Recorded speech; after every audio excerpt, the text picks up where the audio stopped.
isang lalaking nabanggaan ng hindi lang isa o dalawa, kundi ng 3 bisikleta habang tumatawid sa daan.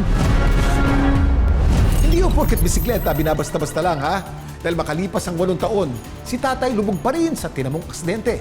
Ang bawat bahagi ng utak ay may kanya-kanyang role. Sa kaliwa, sa kanan, sa harap, sa likod. Kung ma-damage, kung anuman yung bahagi ng utak na yan, yun ang damage din sa'yo. Depende. Magkabog. Ano nga kayang uring nilalang ito? Hala. Gusto na. Di, hawilin na to. Paano kung habang nasa putikan, may premyo pala kayong pwedeng mapanalunan? Kamangha-mangha at kahanga-hanga. Pinusuan, sinare at kumiliti sa interes ng online universe. Pero bakit nga ba nag-viral ang mga videong ito? Samahan niyo akong himayin at alamin ang mga kwento sa likod ng mga viral video at trending topic dito lang sa... Dami mong alam, Kuya Kim. At dapat, kayo rin. Mahigit 3.6 million ang napanganga nang mapanood ang video ng isang lalaking nabangga ng 3 bisikleta. Ang resulta, parang latang nayupi ang ulo niya. Kamusta naman kaya si tatay? Umani ng 3 million views ang video ng isang palaro sa Bukidnon na kung tawagin nila ay bamboo boxing. Nakaupo sa bamboo pole sa 2 players habang nagbaboxing at nagbabalanse. Kung sinong matumba, pupulutin sa putikan.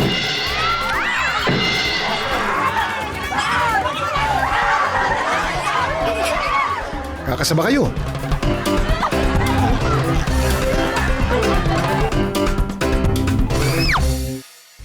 Hindi po Dementor o superhero nakaitim na kapa ang nahuli ng isang mangingisda sa Matalom, Leyte. Ang nahuli sa video na umani ng 5.5 million views ay isang kakaibang laman dagat na tila pinaghalong pagi at pugita. Anong klaseng hayop kaya ito? Gusto na. Agad na nakaagaw sa pansin sa mga turista ang mangingisdang ito. Habang paahon kasi ay bitbit niya ang isang pambihirang nilalang mula sa dagat. Magkabog. Ano nga kayang uring nilalang ito? Hala. Gusto na. Di, hawilin na to. Luya, ipan na. Ano to? Serena po. Hindi sirena yan. Octopus.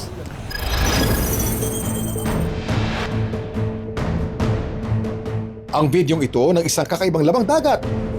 Nakunan daw sa Matalom, Leyte. Umani ito ng mahigit 5.5 million views.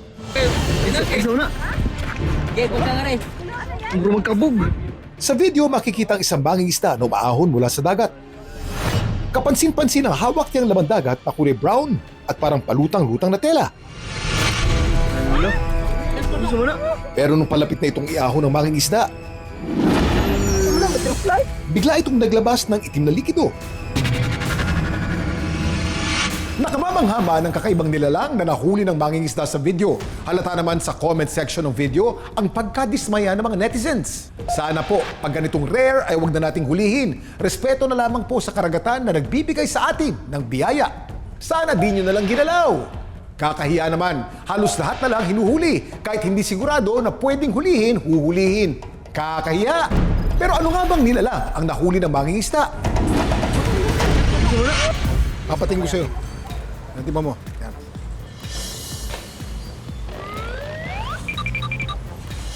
Anong lasa? Masarap po, Kuya Kim. Alam mo ako ng tawag dito?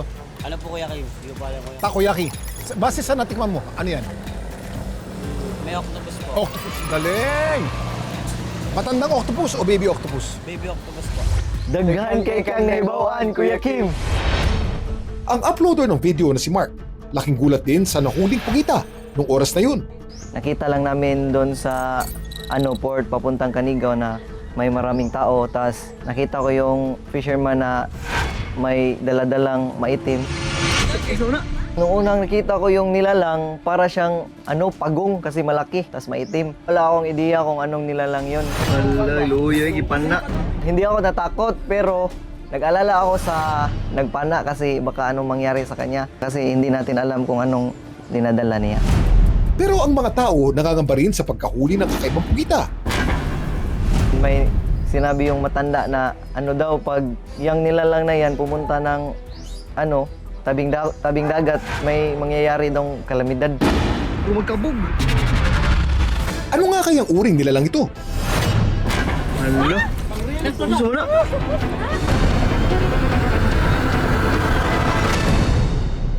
Ang pugita na nahuli ng lalaki sa video ay isang blanket octopus. Ang blanket octopus ay isang uri ng pugita na kilala sa kanyang malalambot at malakubot na palamuti sa mga galamay. Kaya ito tinawag na blanket. Matatagpuan ito sa mga tropical at subtropical na karagatan gaya ng Atlantic at Indo-Pacific Oceans, kasama na ang paligid ng Pilipinas. Dami mong alam, Kuya Kim. Kumpara sa common octopus, mas specialized ang tirahan sa dagat ng mga blanket octopus. Itong mga blanket octopus, no, kaya niya lumaki ng mga, should I say 6 feet, mga 2 meters. Karaniwan sa kanila ay may extreme sexual dimorphism. May pagkakaiba. Kasi yung male niya, maliit na maliit. Mga less than an inch lang siya. Napakaliit ng male. Kumpara doon sa malaking female. Ang mga blanket octopus may kakaiba rin daw na defense mechanism.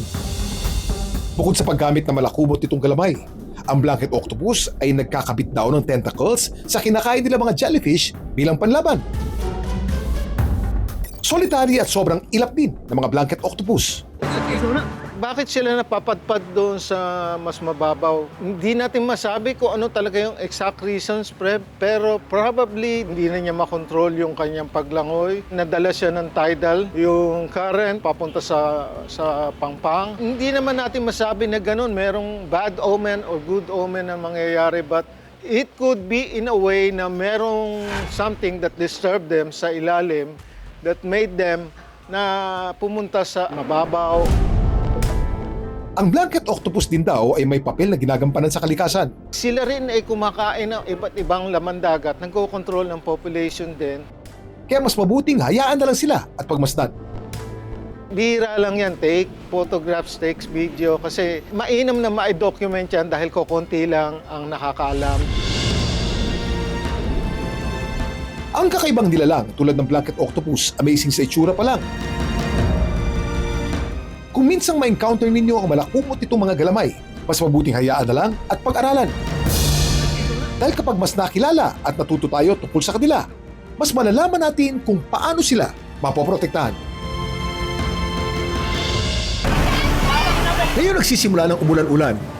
Simulan na rin natin ang dobleng pag-iingat, lalo pa kung may putik itong dala. Pero paano kung habang nasa putikan? May premyo pala kayong pwedeng mapanalunan.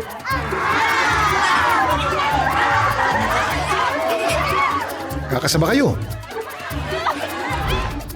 Ang mga simpleng laro lang sana. Yay! Nahulog! Milyon-milyon na ang naaliw sa videos na ito.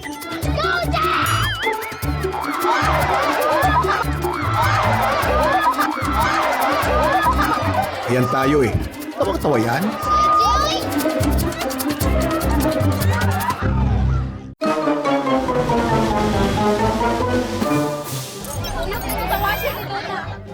Dito sa Bukidnon, ang boxing with a twist tinatawag nilang bamboo boxing. Sa sobrang sikat ng boxing sa ating mga Pinoy, kung ano-ano ng mga bersyon ang naiimbento natin. Sa larong ito, nakaupo ang dalawang kalahok sa isang kawayan at doon sila magsusuntukan. Kung sinong matumba, pupulutin sa putikan. Hindi masakit ang suntok, yung pagkahulog ang masakit.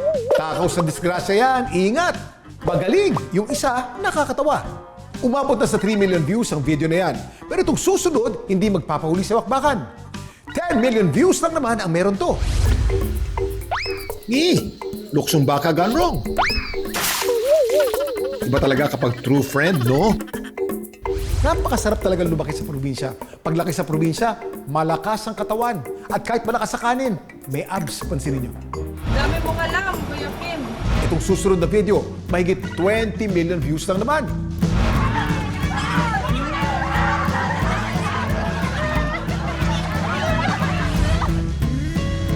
Dito sa Salcedo, Ilocos Sur, nakuna ng video. Parte raw ng palaro nila tuwing piyesta ang paghuli ng itim na biik. Ginagawa na po siya taon-taon at saka matagal na rin po siyang ginagawa dito sa Salcedo. Simple lang naman po yung mechanics ng laro kapag pinakawalan na po lahat ng mga baboy. So yun na po yung time na talagang bubuliin na po siya ng mga malalaro. So kung 5 po yung baboy na nandoon, so ibig sabihin po 5 rin po yung mananalo. Isang piraso po sa bawat manlalaro. Bukod sa kids category, siyempre may chance din maglaro ang matatanda.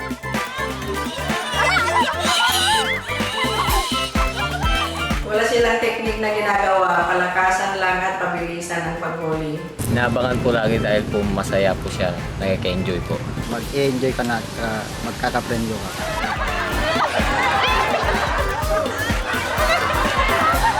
Isa sa masarap panoorin tuwing fiesta ang mga hinandang games para sa madla. Kung hindi ganito ang palaro sa fiesta ninyo, hanap na lang kayo ng ibang kapitan. Naalala ko dati, ganyan din sa amin. Kaso nung nahuli ko, napangasawa ko na ngayon. Char! Hoy, huwag ganun. Bakit ang baboy lagi nasa putikan? Kasi gusto nila malamig Bakit?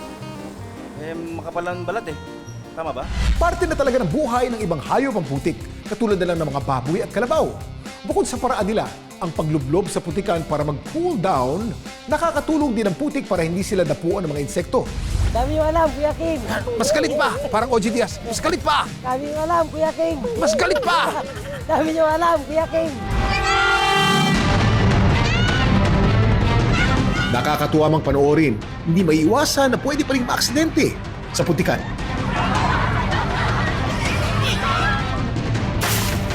Problem lang kasi dito, once kasi na depende sa pagtama at depende din kasi dun sa force, yung pagkabagsak mo dito. Once na nabagok tayo or nahulog tayo sa mga ganito, kailangan pa rin talagang ma-check at ma-observe. At syempre, matignan din kung ano ba talaga yung nangyari dito. Alam mo, Kuya Kim, ang dami mong alam. Ngayong marami na ang nasa kanilang fitness era at nahihilig sa pagbibisikleta. Ingat lagi sa kalsada at baka maaksidente o di kaya na may maka-aksidente. Tulad ng lalaki ito na nabangga ng hindi lang isa o dalawa, kundi ng 3 bisikleta habang tumatawid sa daan.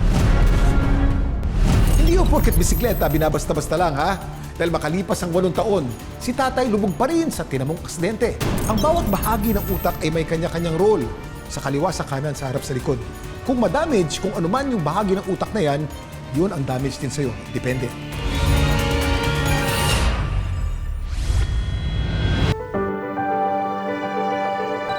Ang pamilya Chong mula Plaridel, Bulacan. Smooth naman daw ang takbo ng pamumuhay. Kontraktor si Tatay Eduardo at nasusuportahan niya ang 6 niyang mga anak. Noong 2017, makikiramay lamang ang pamilya nila sa isang burol. Pero si Tatay Eduardo na nooy bumibili lang ng tinapay sa labas. Nabangga ng 3 bisikleta. May blood na lumabas sa ilong niya Kaya sabi ko medyo hindi maganda yung tama. Nung itrinabel na po siya papuntang provincial, ayun na, nagsuka po siya ng kulay brown So, dugo din yung isinuka niya. Ako mga kapuso, kung minsan nakala nating minor accident lang dahil wala tayong tinamong sugat, pwedeng mas delikado pala dahil nasa loob ng katawan ang tama. Nung ako po yung aksidente recently, wala po akong sugat sa labas. Pero napakasakit nung gumalaw ako dahil bali pala ang aking rib. So nasa loob po yung damage. Ang internal bleeding ay pagdurugo sa loob ng katawan ng tao. Karaniwan itong nangyayari tuwing ang tao ay nauumpog ng malakas, nabubugbog ang katawan o napuputukan ng ugat.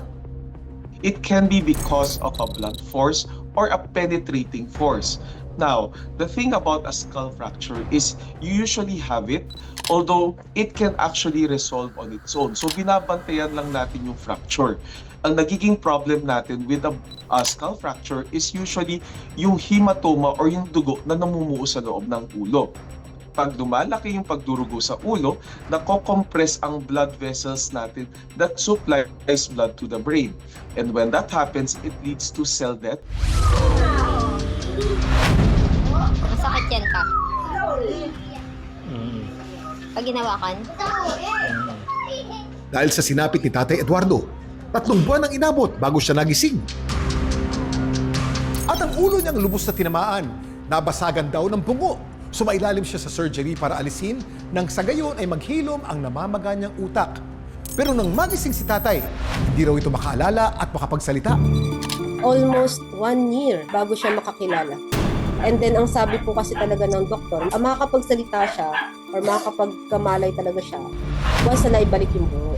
Ito pong physical therapy na ito ay ginagawa araw-araw, 5 times a week, Mondays to Fridays. Going 6 years na pong ginagawa. Pero muli itong inalis nang magkaroon ng impeksyon. Makalipas ang ilang taon na pagpapagaling. Kumustahin natin si tatay? Hello, tay. Si Kuya Kim po ito. Kakamustahin ko lang po ang lagay niyo. Kamusta po kayo? Ito, papagalit pa. Ano naman po ang pinagkakaabalahan niyo dyan sa bahay, tay? Wala po, kakain lang. Yan nga, puro nga pahinga. Kamusta naman po ang memory niyo? Babalik na po ba? Ayos naman. Tay, magpalakas po kayo. Ano po? At maraming salamat po sa oras. Sige po. Ang buko natin ay binubuo ng 22 buto. 8 para sa ulo na tinatawag na cranial bones at 14 naman para sa mukha. Ang bawat isa rito mahalaga dahil pinoprotektahan nito ang ating utak at nagbibigay hulma sa ating mukha. Kaya mga kapuso, kapag nasa labas, laging tutukan ang daan. Parang disgrasya, hindi na makasalubong pa. Dami mo alam, Kuya Kim! May mga kwento rin ba kayong viral worthy? Just follow our Facebook page, Dami Mong Alam, Kuya Kim, at ishare nyo doon ang inyong video. Anong malay nyo? Next week, kayo naman ang isasalang at pag-uusapan. Hanggang sa muli, sama-sama nating alamin ang mga kwento at aral sa likod ng mga video nag-viral dito lang sa Dami mong alam, Kuya Kim. At dapat kayo rin